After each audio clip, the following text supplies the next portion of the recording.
Welcome to the Reality Zone. I'm Ed Griffin. The program we are about to hear is taken from a recording of a presentation I made shortly after the publication of my book, The Creature from Jekyll Island, a second look at the Federal Reserve. And so here it is, as recorded live in Los Angeles, California, on November 18, 1994. My presentation on the Federal Reserve, The Creature from Jekyll Island.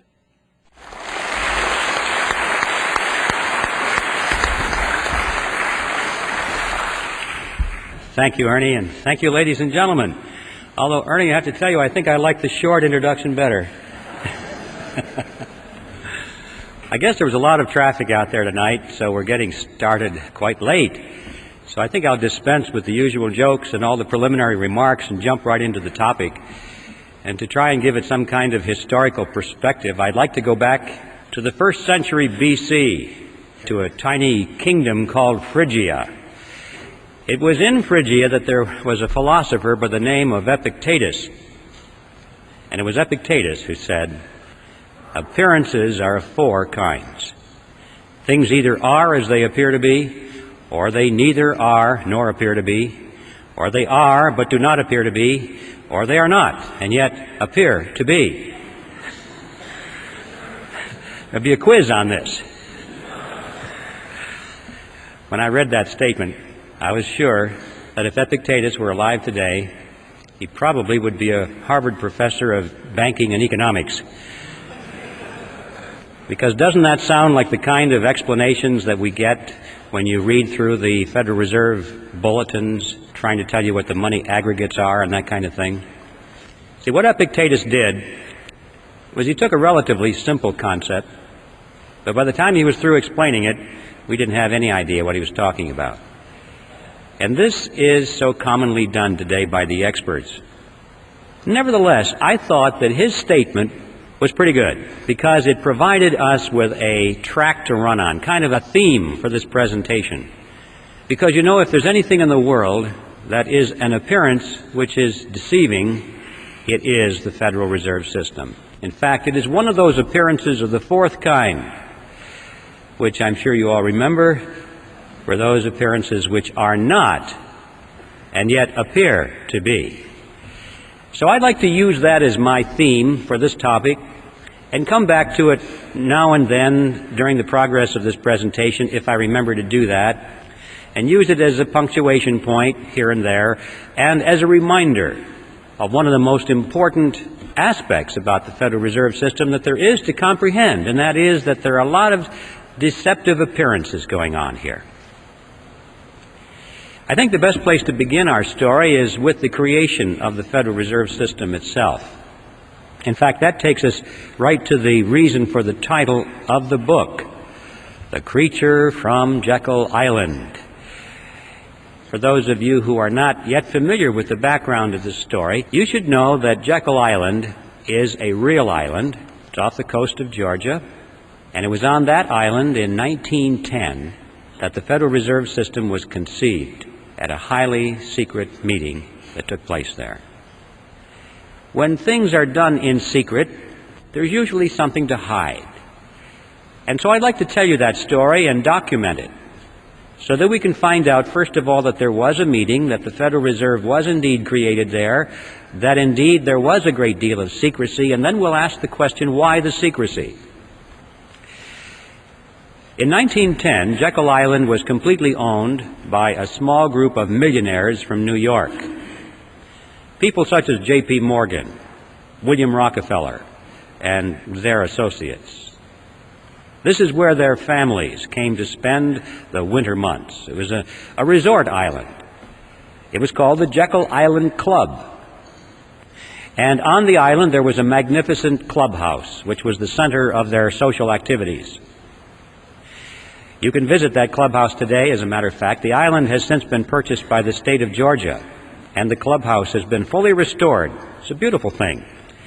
And if you take the tour, you can walk down the corridor there, and there will be a room, and on the door to that room is a brass plaque, and it says, "The Federal Reserve System was created in this room." So there's no secret about this part of it.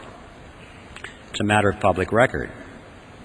So this is how that story came to pass. It was November of that year, 1910, when Senator Nelson Aldrich sent his private railroad car to the New Jersey Railroad Station late in the evening. And there it was in readiness for the arrival of himself and 6 other men who were told to come under conditions of extreme secrecy.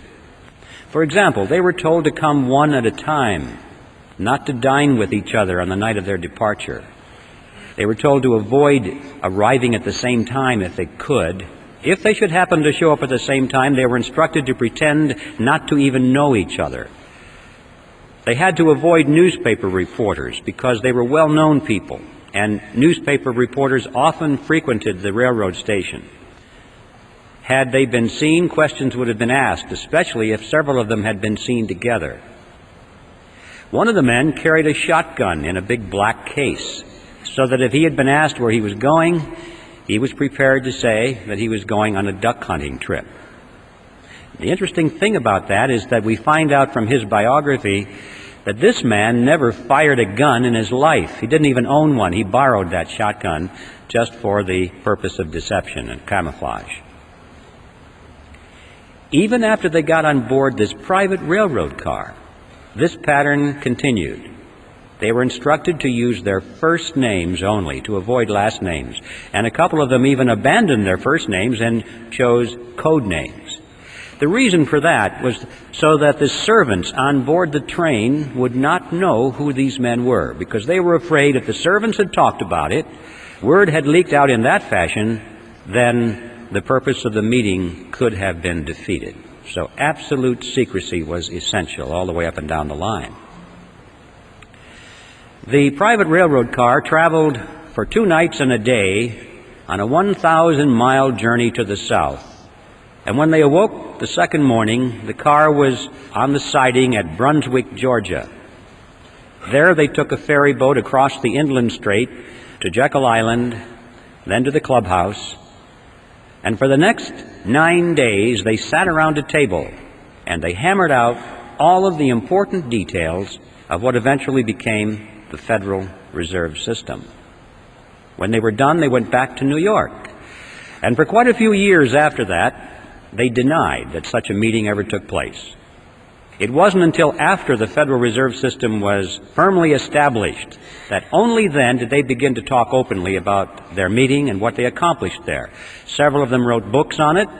One of them wrote a magazine article, and they gave interviews to newspaper reporters. And so now, many years later, it's possible for us to go back to the public record and discover in minute detail exactly what happened on Jekyll Island in 1910.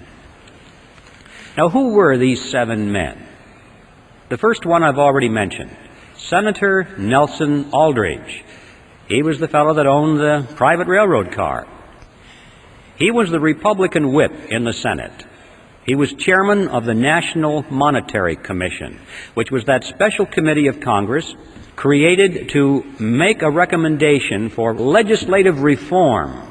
Banking reform, they called it. They wanted to reform banking in America because the American people were very concerned over the concentration of financial power into the hands of a small group of banks and investment firms in New York on Wall Street. That is what they called the money trust. That was a popular phrase. In fact, quite a few politicians had been successfully elected to office on their campaign promise to break the grip of the money trust. And that was one of the primary purposes of the National Monetary Commission, of which Senator Aldrich was chairman. He was also a business associate of J.P. Morgan. He was the father-in-law of John D. Rockefeller, Jr., which means, of course, that eventually he became the grandfather of Nelson Rockefeller, our former vice president. Remember, his full name was Nelson Aldrich Rockefeller, so he derived his middle name from his famous grandfather. The second man at the meeting was Abraham Piatt Andrew, Assistant Secretary of the Treasury.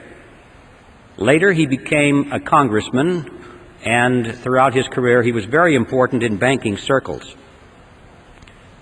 The third man there was Frank Vanderlip, president of the National City Bank of New York, the largest and most powerful of all the banks in America, representing the financial interests of William Rockefeller and the international investment firm of Kuhn, Loeb and Company. Henry Davison was there. He was the senior partner of the J.P. Morgan Company. Charles Norton was there, president of the First National Bank of New York, another one of the giants. Also, there was Benjamin Strong, head of J.P. Morgan's Bankers Trust Company. And incidentally, Benjamin Strong, 3 years later, when the Federal Reserve Act was finally passed, he became the first head of the Federal Reserve System. And finally, last but certainly not least, Paul Warburg was there, probably the most important man because of his knowledge of banking in Europe. Warburg was born in Germany, eventually became a naturalized American citizen. He was a partner in Kuhn, Loeb and Company. But he was also a representative of the Rothschild banking dynasty in England and France. And throughout his whole banking career, he maintained close business liaison with his brother, Max Warburg, who was head of the Warburg Banking Consortium in Germany and the Netherlands. Paul Warburg was one of the wealthiest men in the world. But those are the 7 men on Jekyll Island. And as incredible as it may seem, these men represented directly and indirectly approximately 1/4 of the wealth of the entire world in those days. And these are the men who sat around a table on Jekyll Island and created the Federal Reserve System. Does it arouse your curiosity? What's going on here? Now, for the skeptics who are here tonight, and I hope there are plenty, because if there aren't, I feel like the minister talking to the choir. I know there are always plenty of skeptics in my audiences, and that makes me feel very good. For the skeptics, you're probably wondering, did it really happen that way? Surely Griffin is exaggerating to make a point. Well, yes, it really happened that way, and I'd like to illustrate that by quoting for you just one piece of evidence here. This was taken from an article that was written by Frank Vanderlip himself that appeared in the Saturday Evening Post on February 9, 1935. Remember, Vanderlip was one of those at the meeting. And this is what he said. I do not feel it is any exaggeration to speak of our secret expedition to Jekyll Island as the occasion of the actual conception of what eventually became the Federal Reserve System. We were told to leave our last names behind us. We were told further that we should avoid dining together on the night of our departure. We were instructed to come one at a time and as unobtrusively as possible to the railroad terminal on the New Jersey littoral of the Hudson, where Senator Aldrich's private car would be in readiness attached to the rear end of a train to the south. Once aboard the private car, we began to observe the taboo that had been fixed on last names. We addressed one another as Ben, Paul, Nelson, and Abe.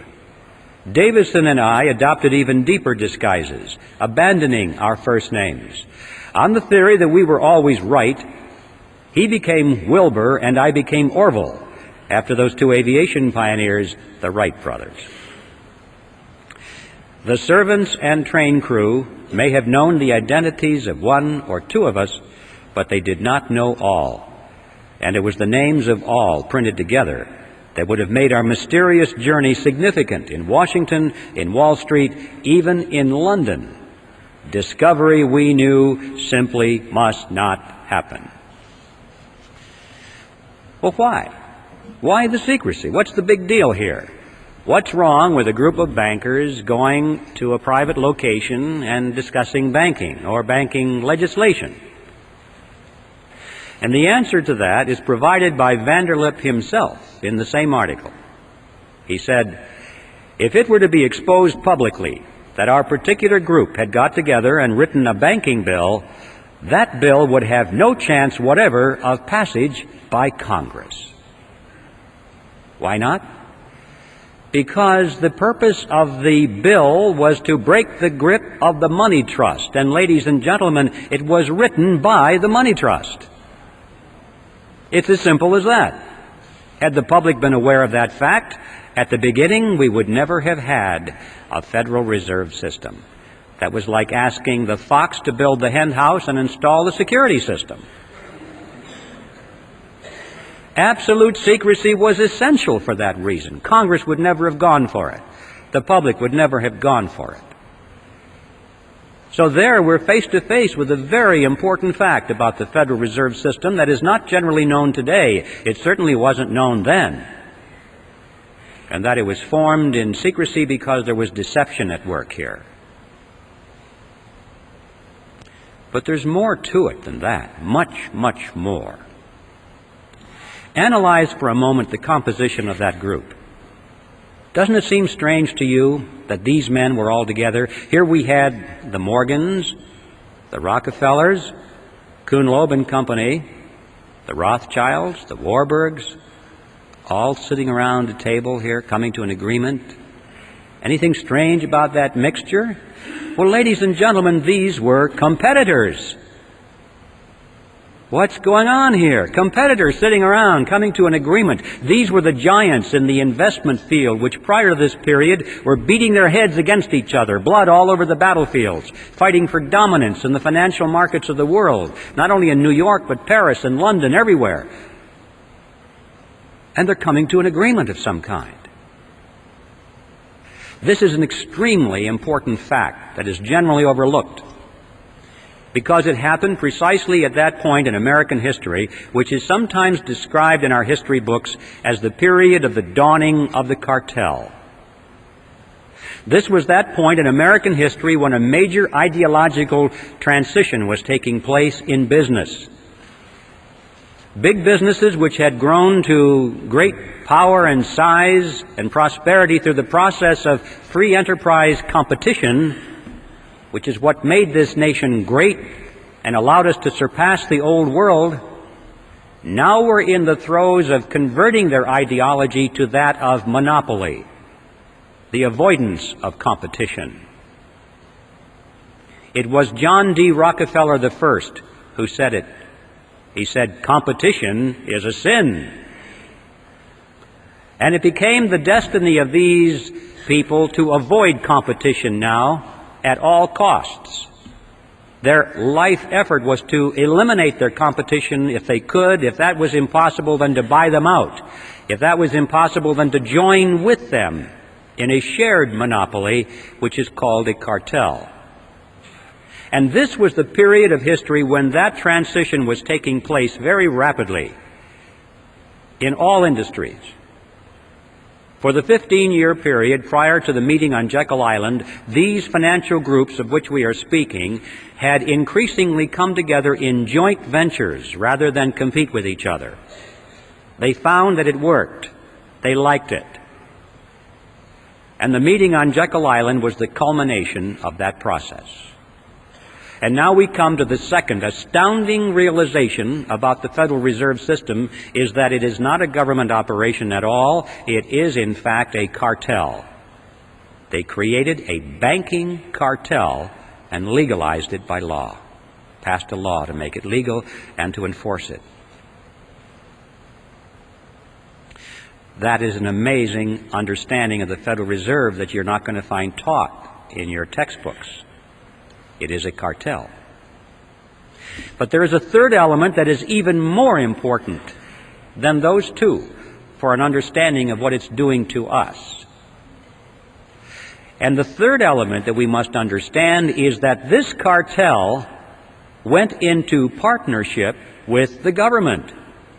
Cartels often do that to enforce their cartel agreements, but in this case they did it in spades. Now, when a partnership is formed, there has to be a reason, there has to be a benefit for the partners, or they're not going to do it. So it's a legitimate area of inquiry for us to know and to ask, what's the payoff to these partners? Why did they do that? Why is the government in it? What does it get out of it? And then we'll ask and find out why the cartel is in it. and what it gets out of it. In order to see how that functions, we must examine now the mechanism by which the Federal Reserve System creates money. How does money come into being in our country? I call it the Mandrake mechanism, named after that comic book character of the 40s, Mandrake the magician. Before I go into this, I need to warn you folks about one thing. Don't try and make sense out of this, because it doesn't make sense. It's not supposed to make sense. Just remember that this is your good old-fashioned scam, and you'll be able to understand it pretty well. Furthermore, I want to tell you that I'm going to make this sound very simple because I'm stripping out of it all of the banker language and all of the accounting terminology, and I'll speak it as best I can in plain old English. But I can assure you, even though it may sound like it's ridiculously simple, I can assure you that every part of this is 100% accurate from a technical point of view. So this is how it works. It starts with the government side of the partnership. It starts, in fact, in Congress. Congress needs money, a lot of money, far more than its income. Taxes only make up a small percentage of what Congress spends. Well, how can they spend more than they take in revenue? Here's how it works. Congress, let's say, needs $1 billion for today's expenditures. So they go down to the Treasury and they ask for the money. And the Treasury official says, you guys have got to be kidding. We don't have any money here. You spent it all back in February or March. Everything we took in taxes is gone. Not to worry, they say. Together they walk further down the street to the Federal Reserve Building. Now the Fed has been waiting for them, because that's one of the reasons it was created. They walk in, and the officer at the Federal Reserve opens up his desk drawer, pulls out a big checkbook, and he writes a check to the United States Treasury for $1 billion and signs it and gives it to the Treasury official. Now, we need to ask a question at this juncture. Who put that $1 billion into the checking account at the Federal Reserve so that they could lend it or give it to the government? Where did that money come from? And the amazing answer is, there is no money.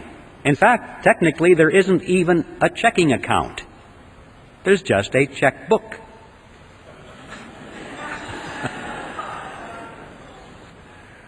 And that $1 billion springs into being precisely at the instant that the officer signs the check. Now, if you and I were to do that, we would go to jail.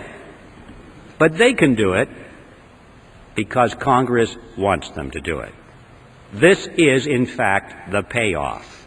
This is the reason the government is in this partnership, because the government has instant, easy access to any amount of money at any time without having to go to the taxpayer and ask for it in the form of direct taxes. If they had to go to the taxpayer and say, well, we want to spend this, this, and this, we're going to raise your taxes another $3,000 per family this year, they'd be voted out of office. Not a popular thing to do. They like the Mandrake mechanism. But that's why the government is in it. But why is the banking cartel in it? To answer that question, we'll go back to that $1 billion check and follow some of the money. The Treasury official takes the $1 billion check and deposits it into the government's checking account, which is, of course, in a Federal Reserve Bank, so-called. And at that instant, the computers show that the government made a $1 billion deposit, therefore it has $1 billion in its account, therefore it can now write up to $1 billion in government checks, which it starts to do. We'll follow just a $100 check that it writes to the postal worker that delivers our mail. He takes it now and puts it into his checking account in his personal commercial bank down the street. Now the money is finally out of the Federal Reserve Bank, so-called, out of the government side of this partnership, and it's finally into the banking side, commercial bank. $100 has been deposited, so the banker goes over to the loan window and opens it up, and he says, "Attention, everybody, we have money to loan.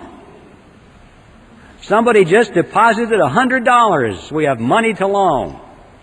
And this makes everyone joyous, because that's one of the reasons they go to the bank, is to borrow money. It's nice to know there's money to loan. So they line up for the money. But they're a little concerned because it was only $100, but the banker says, "Don't worry, we can loan you up to $900 on that." How is that possible? How can the banks loan $900 when there's only $100 in deposit? Well, it works like this. The Federal Reserve System says that the banks must keep no less than 10% of their deposits in reserve. The bottom line is that the $100 that was deposited there is 10% of $1,000. Therefore, the bank can loan up to $900, which is the difference. Now, where did that money come from? The answer is the same.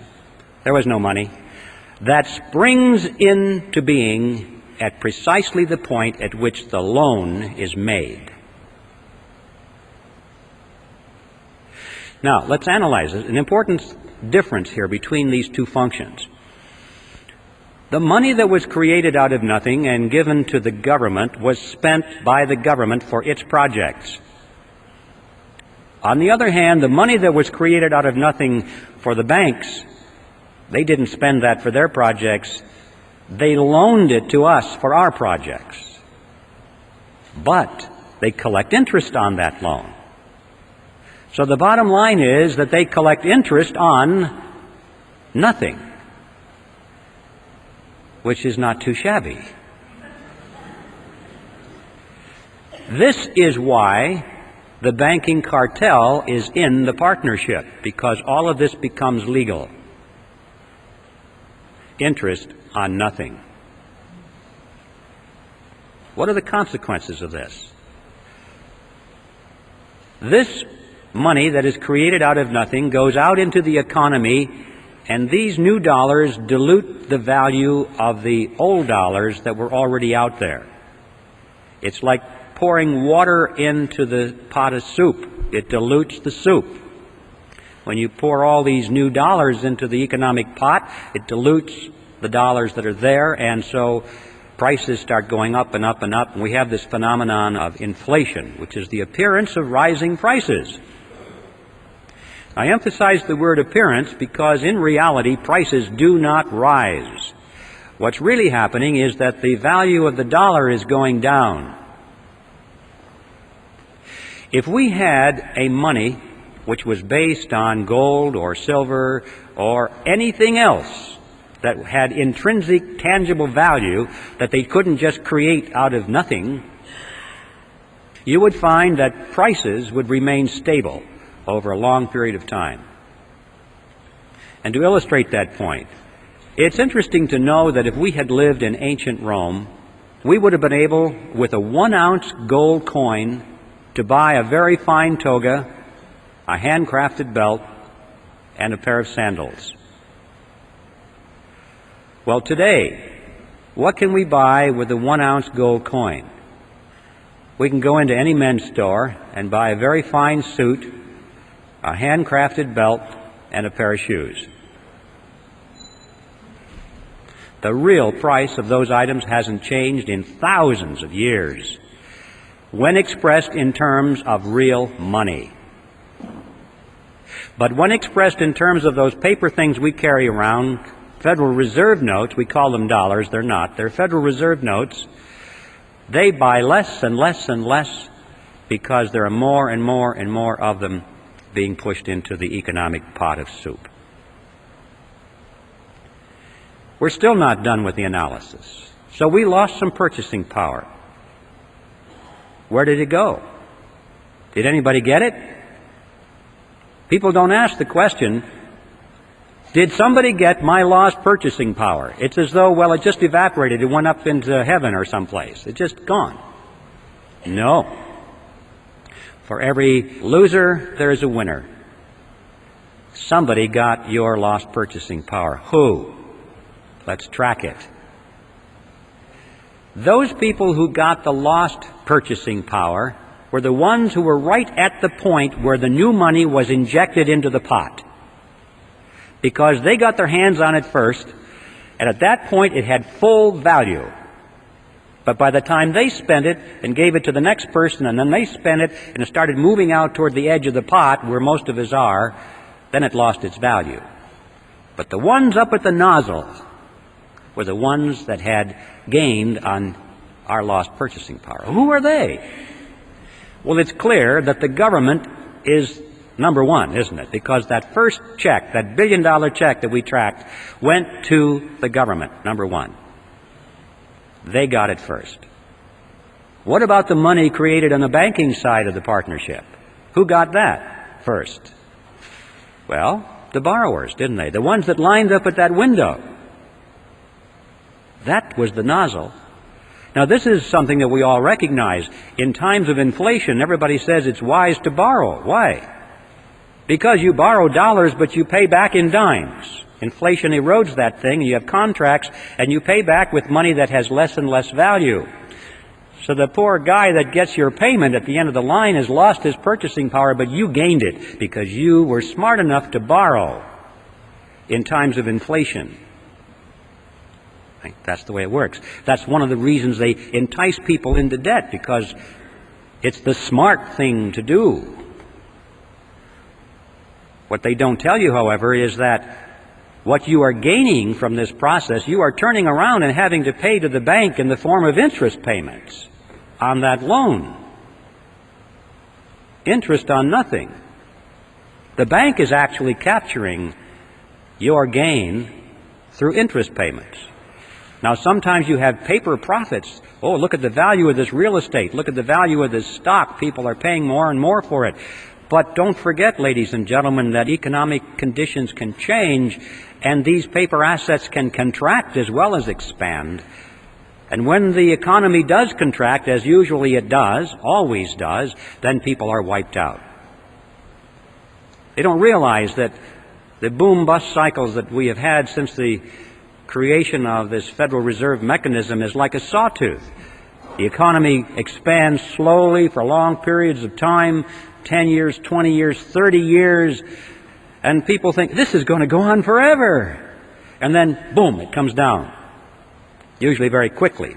A lot of people lose their assets. And then it starts again for another 20 or 30 or 40 years. Oh, it's a wonderful ride, and then, boom, it comes down. And every time it comes down, people lose their investments. Notice, however, when you go to the bank and they give you something which costs them nothing to create, what do they want from you in return? Signature on the dotted line for your car, your house, all your assets, right? So if you can't make your payments of this nothing money, they get your marbles. They always win. In times of whether it's expansion or contraction, it doesn't make any difference. It was planned that way, carefully worked out. These people are scientists, ladies and gentlemen. This is the bottom line, that those who gain your lost purchasing power are the two groups that comprise the partnership in the Federal Reserve System, the government and the banking cartel. Now, this process is a tax. I don't care what you call it, inflation, or what name you want to give to it, it is a tax. If there's anything you remember about this presentation this evening, I hope it is this, that inflation is a tax. This is why these two groups are in the partnership. On the government side, they are able to tax their citizens in any amount, unlimited amounts of money, without the people even knowing that they are in fact paying a tax. And on the banking side, they are able to collect perpetual interest on nothing. Well, let's go back to Jekyll Island. We have a lot to learn on that island back in those days, because all of what's happening today was germinated right there around that table for 9 days. They had a particular problem, which was what to call this creature You see, this partnership between government and banks was not new with the Federal Reserve System. It actually was conceived in Europe in the 16th century. And it was experimented and then finally perfected with the formation of the Bank of England in 1694. From that date forward, all of the governments of Europe had used this kind of a mechanism. Of course, they didn't call it the Mandrake mechanism like I do. They have another name for it, and that is a central bank. So, when it came time to bring the central bank mechanism to America, these fellows on Jekyll Island knew that's what they were doing, but they couldn't call it a central bank because Congress was already on record as saying they didn't want that, because they thought that what we needed in this country was something that was unique for the American economy. And these men debated what to call it, and this was their strategy. They said, first, let's call it federal, to make it sound like it's a government operation. Next, let's add the word reserve, to make it seem like there are reserves somewhere. Next, let's add the word system. This was far more important than it seems today, because remember, the primary concern was this concentration of power in New York. So they had to convince the American people that they were creating a system of banks spread over the geography of the whole country. First they were going to have 10, then they said, no, that's not enough. We need 12 regional banks to diffuse this power, or the appearance of diffusing it. Well, we realize today that what we got was not federal at all. There are no reserves anywhere. There's not a system in the sense of diffusion of power, and the Federal Reserve banks aren't even banks. So in all four words, we have appearances of the fourth kind. It was brilliant deception, and now the next step was to sell it to the public. The first draft of the Federal Reserve Act was called the Aldrich Bill because it was sponsored by Senator Aldrich, and Paul Warburg warned him against that. He said, Nelson, if you put your name on this bill, it's going to be voted down in Congress because you're so clearly identified with big business interests. And Warburg was right. Congress put thumbs down on it. The bill of the big bankers. Well, it was a minor setback. They took their bill, they scrambled the paragraphs around a little bit, took Aldrich's name off of it, and found a couple of Democrats to sponsor the bill. Now this was different, because everybody knew that the Republicans represented big business. But they also knew that the Democrats, on the other hand, represented the common man, you know, the working man, the fellow on the assembly line, like Ted Kennedy.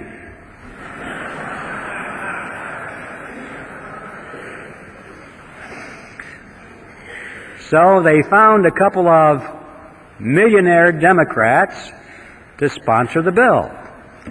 Carter Glass in the House and Senator Robert Owen, who was himself a very successful banker, sponsored the bill, and now it was the Glass-Owen bill. Next, Aldrich and Vanderlip began to give speeches and interviews to newspaper reporters condemning the bill that they had written. They said, this bill will ruin the banks. It'll be terrible for the nation. And of course, by the time that got into the newspapers and the average person read that, they were saying, golly, the big bankers don't like this bill very much. It must be pretty good. You know, you have to give these fellows credit. They weren't stupid. They didn't get to be where they were by being country bumpkins. They understood mass psychology, they understood politics, and they played their cards exceedingly well.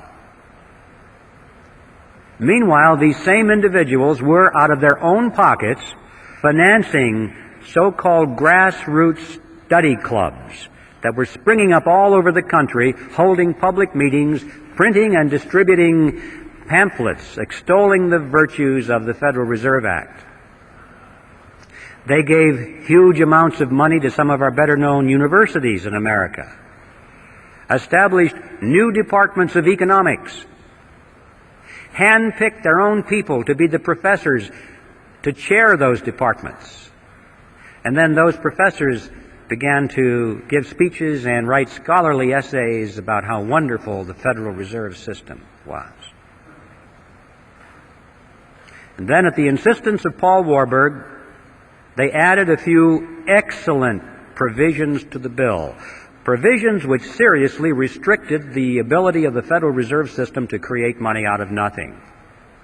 And Warburg's associates said to him, "Paul, what are you doing? We don't want that in our bill." And his reply was classic. He said, "Relax, fellas, don't you get it? Our object is to get the bill passed. We can fix it up later." It was because of those provisions that they won over the support at long last of William Jennings Bryan, who was the head of the populist movement. He had opposed this bill from the beginning. But when he saw those excellent provisions in there, he said, "Oh, well, I guess now I can support this bill." And with his collapse of opposition, the road was now clear. And everybody was for, almost everyone, except a few lone voices, was for the Federal Reserve. And indeed, they did fix it up later. Since the Federal Reserve Bill was passed, it has been amended over 100 times. And every one of those excellent provisions were long ago removed, and many more have been added, which greatly expanded the power and reach of the Federal Reserve System. And so with this professional, brilliant strategy and deception, it is no surprise that eventually the public and Congress was solidly for the Federal Reserve System. And the bill was passed on December 22nd, 1913, and the creature from Jekyll Island finally moved into Washington, D.C. I'd like to focus for a moment on what are the objectives of the Federal Reserve System, because we're told that the purpose of the Fed is to stabilize the economy and to put an end to chaotic banking. One of the more popular textbooks used in our colleges and junior colleges today is a textbook on economics written by Paul Samuelson. And here's what he says. He says the Federal Reserve sprang from the panic of 1907 with its alarming epidemic of bank failures. The country was fed up once and for all with the anarchy of unstable private banking. Well, that's what he said, and that's what the students are learning. Let's not challenge that for the moment. Let's just take it at face value, because this is the official doctrine, isn't it? The purpose of the Fed is to stabilize the economy and to protect the people. That's why they're raising our interest rates right now. That's what Greenspan says. Why is he doing this? To help people, right? To stabilize the economy so we won't have massive inflation. It's for you folks that he's doing this. See? That's what he says. And if you're trying to figure it out on the basis of these official pronouncements, you'll never get it. Let's just take this official pronouncement at face value for a moment and see how well it's doing. Let's give it a report card. Since the Federal Reserve was created, it has presided over the crashes of 1921 and 1929, the Great Depression of 29 through 39, recessions in the years 53, 57, 69, 75, and 81, a stock market Black Monday in 87. We all know that corporate debt is soaring. Personal debt is greater than ever.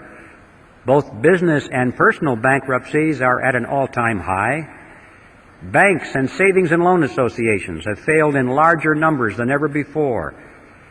Interest on the national debt is consuming half of our tax dollars.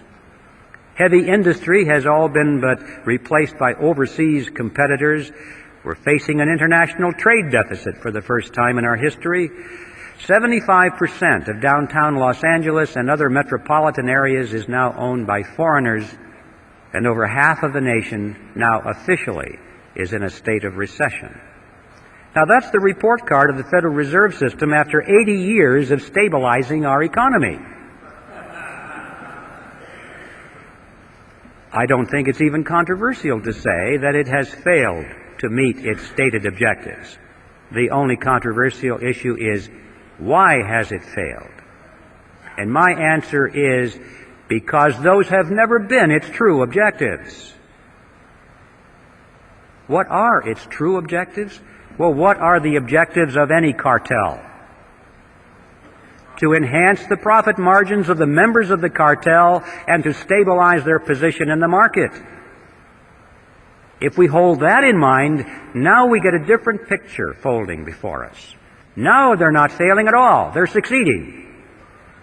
There were three objectives that the bankers had, the ones on Jekyll Island. They had three objectives in 1910 through 1913 that they wanted the Federal Reserve System to accomplish for them, and they were very verbose on the topic. And here they are. They said first they wanted to stop the erosion of their power away from New York. That's right. Exactly the opposite of what the Federal Reserve System was supposed to accomplish. That's what they wanted. This is a good point to mention that when we talk about the cartel, I'm not talking about the small banks that are struggling for survival under the Federal Reserve System. Remember, John D. Rockefeller said competition is a sin. And one of the purposes of the cartel was to put a check on the competition from these new banks, keep them in their place, eliminate them if possible, and to do so through regulation, setting up conditions that the big banks could afford to handle, but the small banks could not handle. So I'm not talking about your local banker now. I'm talking about the New York cartel. That was objective number one. Objective number two was to reverse the trend of what they call private capital formation. Now that's banker language for a trend in which individuals or businesses use their own savings for something instead of going to the bank and borrowing money for it. At the turn of the century, there was a trend toward private capital formation in business particularly. Businesses were holding back a certain portion of their dividends each quarter, putting that money into a sinking fund, and then as the capital formed, or as they saved more and more money, then they used their own savings to build a new factory or to launch a research and development project or whatever. And the banks were extremely concerned over this trend. They wanted to entice businesses back into the banks to borrow money. And they knew that the only way to do that is to lower interest rates. And you may say, well, why didn't they just lower interest rates? Because you're thinking in terms of today, not then. Today it's easy if you're the Federal Reserve System to lower interest rates because they have the lever to move it either way, up or down, totally within their control. But in 1913 there was no lever because the money in those days was backed by gold and silver. And you can't hook a lever onto that kind of money. Under those conditions, interest rates are the result of the natural forces of supply and demand. People cannot control it. I mean, individuals or committees cannot control it. Millions of people interacting in freedom control it, supply and demand. But it's not subject to political control. And they knew that the only way that they could get people into the banks is to artificially depress the natural interest rate. How do you do that? They said that the answer was through a flexible currency. They said what the nation needed was a flexible currency to meet the demands of industry. Well, what is a flexible currency? It's not this stuff that bends. You need a dictionary to understand some of these things. A flexible currency, ladies and gentlemen, is money made out of nothing. That's what that means. Now, you see, the trick is not too complicated. If you can create money out of nothing, you don't have to charge an awful lot of interest on it to show a profit.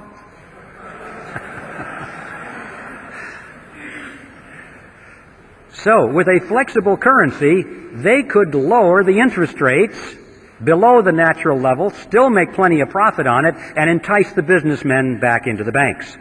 So the goal was a flexible currency. That was objective number 2, and objective number 3 was to pass on the inevitable losses of the banks, pass them on to the taxpayers in the name of protecting the people. Now, those are the true objectives of the Federal Reserve. Let's now issue another report card and see how well it did. Did it keep control with the larger banks in New York? And the answer is yes. We have big banks in the West and in the South, but they are nothing compared to these mega banks in New York, which stride the world with offices in Peking and Moscow and Africa, everywhere. The big banks continue to dominate. It gets an A on its report card for retaining control in New York.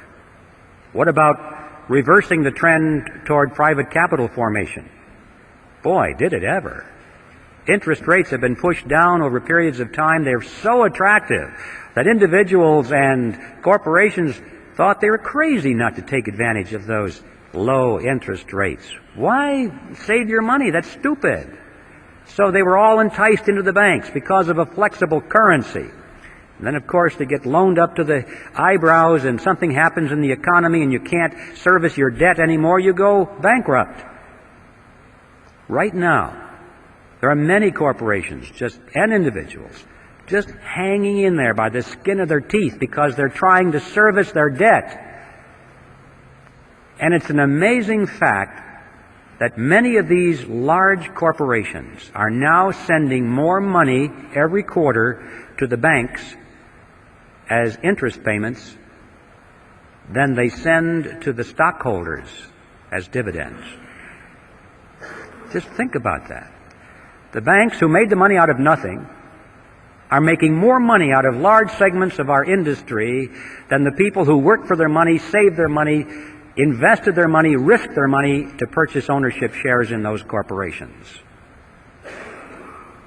And the Federal Reserve System gets an A on its report card because, indeed, with flexible currency, it reversed the trend toward private capital formation.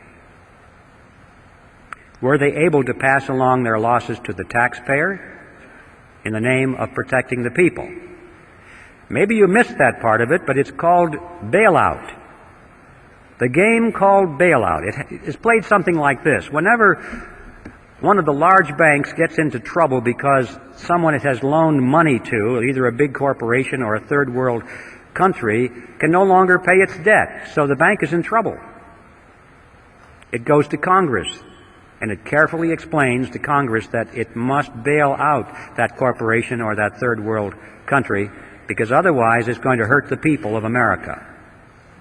If that venerable corporation is allowed to fold, look at how many thousands of jobs will be lost. People will be put on welfare. They'll be out of work, and that'll hurt the people.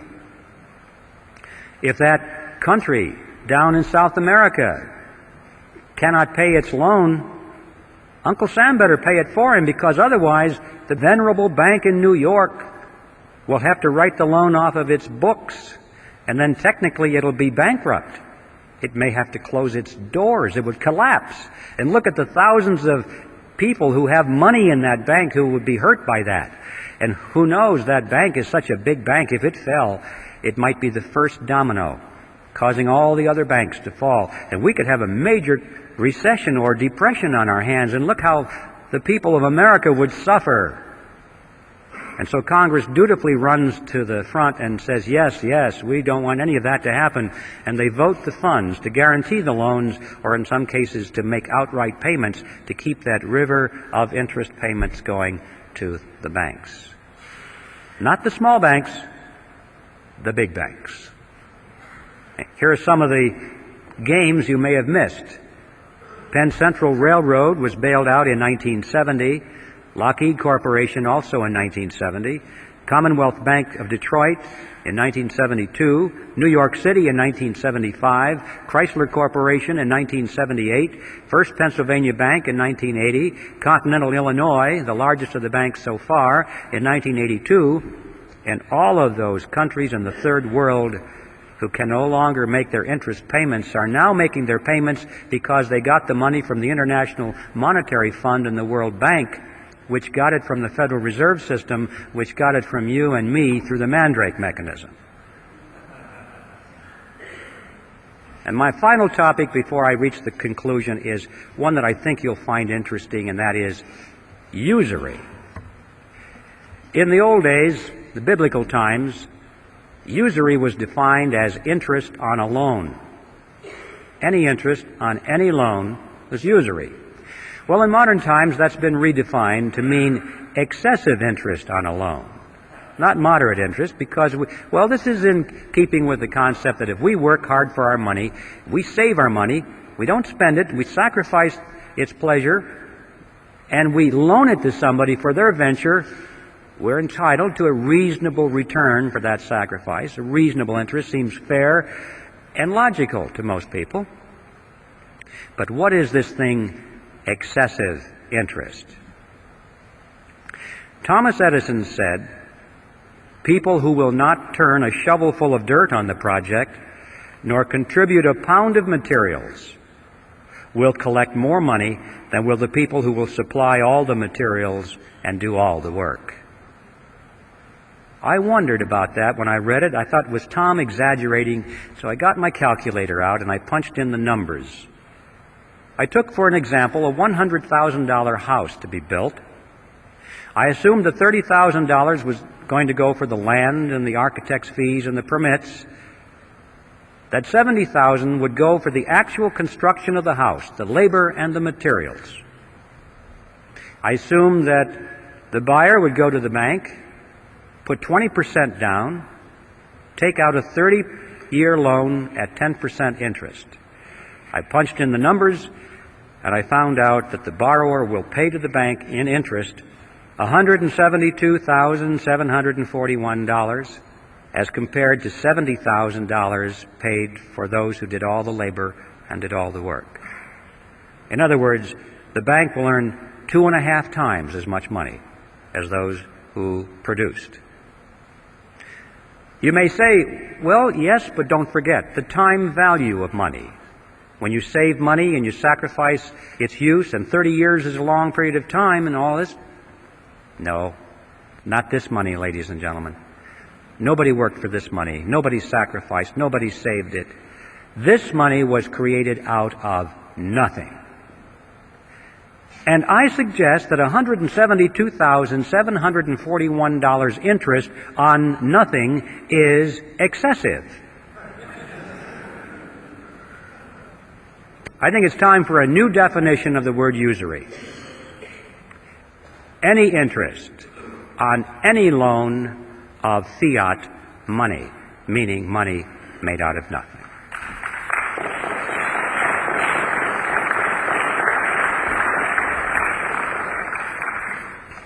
Now, this example of a $100,000 house, I should point out to you, is a grain of sand in the Sahara. This is nothing. You have to multiply this process by every house in America, by every hotel in America, every high-rise office building in America, every jet airplane, every automobile, every factory, every warehouse full of materials, every farm building, all the farm equipment. And you are talking about a river of unearned wealth perpetually flowing into the banking cartel that is so wide that you can't even think across it in your mind. The numbers are beyond comprehension. Where is this money going? You get the mental picture that maybe it's going into a big lake someplace. There's a big dam and it's building up. All this money is accumulating and these people are getting richer and richer and richer. Wrong. Doesn't work that way. When a person has all the wealth that he can possibly want or use for the pleasures of life, what is left? Power. Yeah. Ladies and gentlemen, they're spending this money, this river of wealth is being used to acquire power over you and me and our children. They are literally buying up the world with it. And I don't mean they're buying up the real estate and the hardware. They're buying up control over the organizations, the institutions through which people live and act and rely on for leadership and opinion. Technically, in sociological terms, this is called a power center. These are the power centers of society, the groups through which people work. And this is where that money has been going, is to acquire control over these groups and institutions by buying up influence and control over the people who run them. And they're spending the money on that. That means that they're buying up politicians, political parties, television networks, cable networks, newspapers, magazines, publishing houses, wire services, motion picture studios, universities, labor unions, church organizations, trade associations, tax-exempt foundations, multinational corporations, Boy Scouts, Girl Scouts, you name it. Any group, any institution which exercises influence has been a target for control, and they have a lot of money to spend to acquire that control, especially those organizations and individuals which supposedly are in opposition to themselves. This process has been going on not only in our country and in a more or less parallel manner in the other industrialized nations of the world, but, ladies and gentlemen, in the so-called third world or underdeveloped nations, it has gone on so much further than you can ever imagine. In fact, it is now complete. These countries have been purchased already with this money. Did you ever wonder what's going on there at the International Monetary Fund and the World Bank? You don't hear much about that. Every once in a while, on the back page of the newspaper, you'll read that Congress authorized another $100 billion to go to the IMF, to be loaned to some little country or given to them, and they explain to us that this is to raise their standard of living. Well, you don't believe that either. That is an appearance of the fourth kind. It's not going to raise their standard of living. If it is, if that's the true purpose, they're not doing a very good job of it, are they? Because, you know, if you look at those nations, after all of these decades and expenditures of hundreds of billions of dollars, you cannot point to one nation that has had its standard of living raised one iota. In fact, in most cases, it's the other way around. The reason is simple. That's not the purpose of the money. The money does not go to the people. It does not go to the businesses in those countries, which might have a chance of raising the standard of living. It goes to the politicians in those countries, to the governments. And it is used specifically to strengthen their control mechanisms over the people, to build collectivist totalitarian systems. Countries that start off as inefficient dictatorships get all the money from the United Nations and end up as efficient dictatorships. The money is used to strengthen their army and to strengthen their bureaucracies. These people, for the most part, couldn't care less about the standard of living of their subjects, so long as they live well, so long as they have their mansions and their yachts and their jet aircraft and their trips to New York, to the United Nations, and their suites at the Waldorf Astoria. Ideology means nothing to them. Socialism, communism, capitalism, fascism, what does it matter? Where's the money? This is it. And we're now dealing with second and third generation welfare families here. You know how hard it is to break a welfare family in our own country after the second and third generation. We have governments around the world that are now second and third generation welfare to the UN. There's not a chance in the world they're going to break away from that money. They wouldn't know how to operate any other way. It's a way of life. They're addicted. And they now are in place in the New World Order, where they're just waiting for you and me to show up. In fact, that's the other side of this. Not only has this transfer of wealth from America to the Third World not raised their standard of living, but it has indeed helped to lower ours. And that, too, was part of the plan. In many ways, they're trying just to waste money, to reduce our standard of living. A strong nation is not a candidate to surrender its sovereignty, but a weak nation is. If America can be brought to her knees, if she can be hungry, if she can be filled with despair, if there can be riots in her streets and she doesn't know where to turn, then she perhaps will willingly accept totalitarian measures from a United Nations peacekeeping force. The blue helmets might even be welcomed. Or rescue with an international monetary unit that has purchasing power for a while. This is how it's being played out, ladies and gentlemen. And so I want to just conclude by saying that the name of the game is not wealth. It is power. So what are we going to do about this? Well, it's obvious. We have to slay the creature. Obviously, that's the starting point. We can't allow this creature to continue. It has to be eliminated. But how are you going to do that?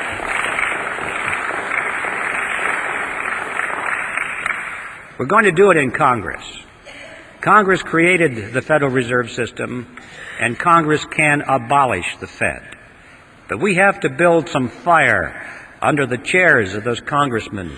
We have to get some new faces in there. I don't care whether it's Republican or Democrat or Independent or what have you. The titles are not important. It's what they believe in, the principles. Those are the important things. But we do need an informed electorate out there. It's not going to happen unless people know about these issues, and education is our necessity. Sounds kind of boring, doesn't it? Wouldn't it be nice if we could just jump right into politics? But people won't know what we're talking about unless they understand the issues. We need an educational army out there, ladies and gentlemen.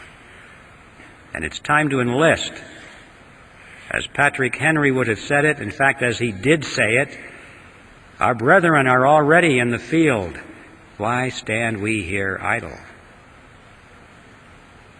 The bad news, the really bad news, is that time is running out. We used to talk about these things. I remember not too long ago, I would talk about some of these issues and people would look at me and say, "You got to be kidding. That could never happen in America." And now, when I talk about these issues, they lean forward and say, "How much time do we have left?" It's visible all around us. The New World Order is descending around us. I mean, they're preparing a world court of justice, a world taxing authority, a world monetary unit, a world army. As we speak, over half of our standing military right now is serving under foreign officers at the UN, and the process is rapidly moving. So, ladies and gentlemen, time is running out. Whatever you plan to do for your country or for your freedom, do it now. But the good news is, the really good news is that we still can do it. We still have time. We still have freedom. Instead of complaining about how bad things are or how late the hour is, we should rejoice over the fact that we can still meet as we are here tonight.